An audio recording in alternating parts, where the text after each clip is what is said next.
নিজেকে নিয়ন্ত্রণ করতে পারি বলে এই নয় যে আমার দুঃখ হয় না, আমারও দুঃখ হয়, আমিও ভেঙে পড়ি।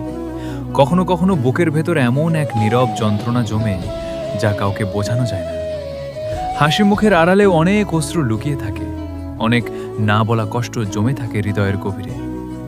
মানুষ শুধু আমার ধৈর্য দেখে, কিন্তু সেই ধৈর্যের পেছনে কতটা লড়াই, কতটা কান্না আর কতটা একাকিত্ব আছে তা খুব কম মানুষই বুঝতে পারে।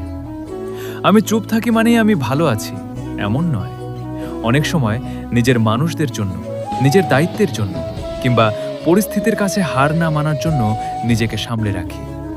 কিন্তু বুকের ভেতর কষ্টের আগুন ঠিকই জ্বলে, হৃদয়ে ঠিকই পড়ে, তবুও নিজেকে শক্ত রাখি, কারণ ভেঙে পড়লে হয়তো পাশে দাঁড়ানোর কেউ থাকবে না।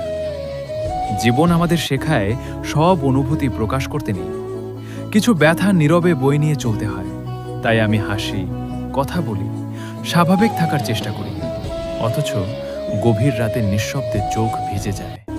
কারণ আমিও মানুষ, আমারও অনুভূতি আছে, আমারও কষ্ট হয়। My YouTube channel Mohammad Shakil UC.